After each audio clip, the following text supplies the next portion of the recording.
We all know that the situation has, as expected, the conditions outside have gotten progressively worse. And we have been working for a long time. All of you have been working for an extended amount of time.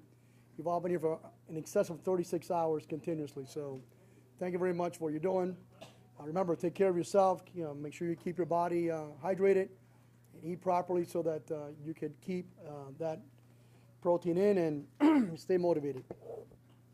On top of that, make sure that your personnel are looked after and keep them on top of the game. When the storm subsides, we're going to send our personnel out. That's when things become that much more dangerous.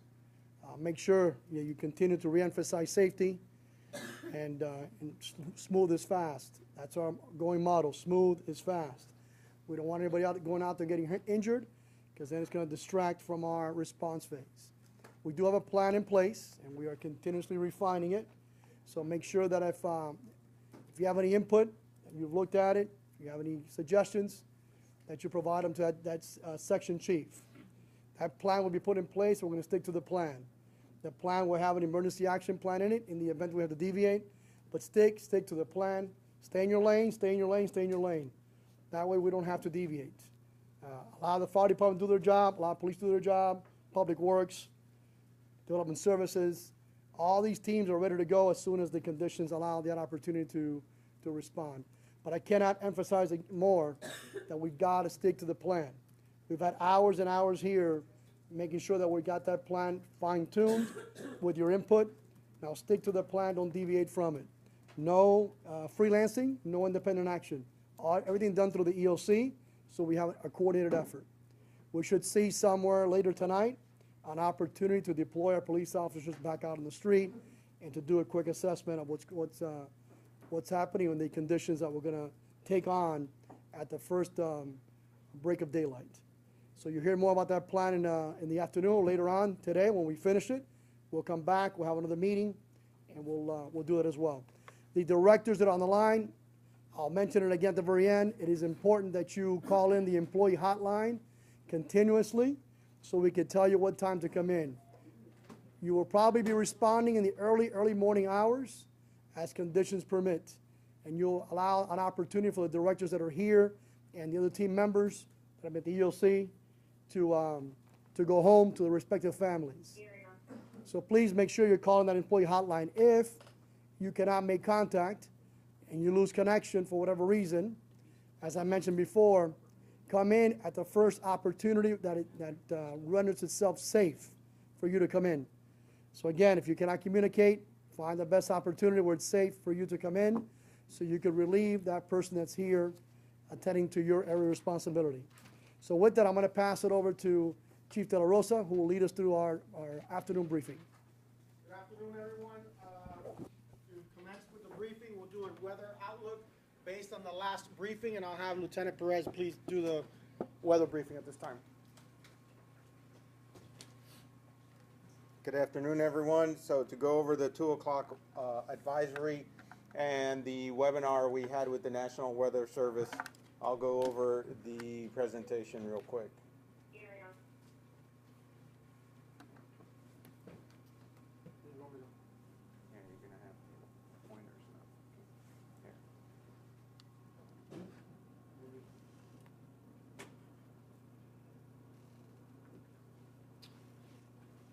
One second.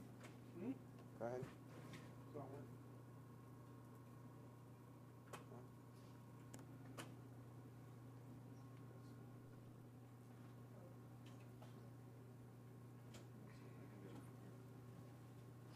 One second, folks.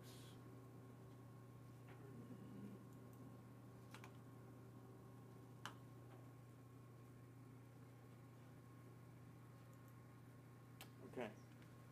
So here we go. As of the 2 o'clock advisory, once again, 120 miles per hour moving north at 12 miles an hour. We saw earlier this morning from the 5 a.m. briefing and late last night, it was moving a little slower. It was at 6 miles an hour at one point last night. So it's picked up speed. and the winds have dropped down a little bit now to 120 miles an hour, as we suspected. Once it would get closer to the Florida Peninsula, it wouldn't be able to pick up some of that heat and some of that moisture from the seas as it comes in contact over mainland Florida. With that, though, there is still an extreme wind warning for western Collier County until 3:30 for winds over 110 miles an hour. Surge to dramatically increase the Gulf Coast this afternoon with catastrophic impacts likely and significant inland penetration. So the forecast confidence has increased to a 10 of 10, again with the extreme danger possibilities of high winds, surge, and rainfall. Here you see the current radar view again as of 2 o'clock. It made its way over the Middle Keys and was reaching the west coast of Florida. Since then, it has actually made landfall in the Naples, Collier County area. Wind threat, potential impacts, the timing are through tonight. For us, they still remain at a moderate level according to the color chart. Let me go specifically to our area, to the east. Here we go. Timing through tonight with potential impacts for our area, the East Coast. Some damage to roofing and siding materials, damage to porches, awnings, carports, and sheds. Let's move down. Large trees snapped or uprooted. Some roads impassable from large debris, and scattered power and communication outages, which are pretty much the calls we are receiving from our 911 dispatch center. Let's keep going. For Miami-Dade County, the wind timing. Periodic wind gusts from 70 to 90 miles per hour, ongoing, highest in the Everglades area, and continuing through the afternoon, and then diminishing around 8 p.m. These are storm surge impacts. That's to the Gulf area. And now to Biscayne Bay, south of Miami, for potential storm surge impacts. Area of inundation with storm surge flooding accentuated by the waves.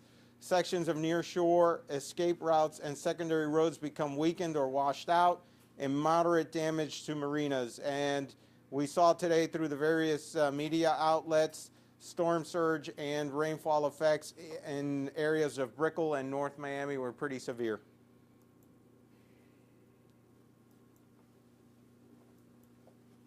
So timing for our area, again, storm surge, initial estimates for our area, anywhere from 2 to 4 feet above ground level, and the timing steady this afternoon and then slowly decreasing by the evening.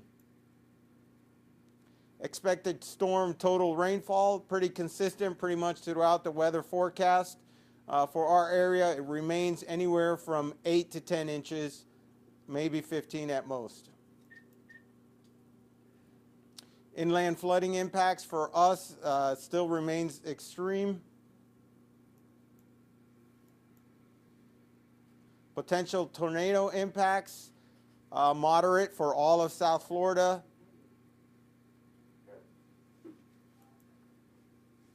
And then in summary, as I said, it has already made landfall along the west coast of Florida around the Naples, Collier County area. Catastrophic surge and devastating wind impacts for parts of southwest Florida.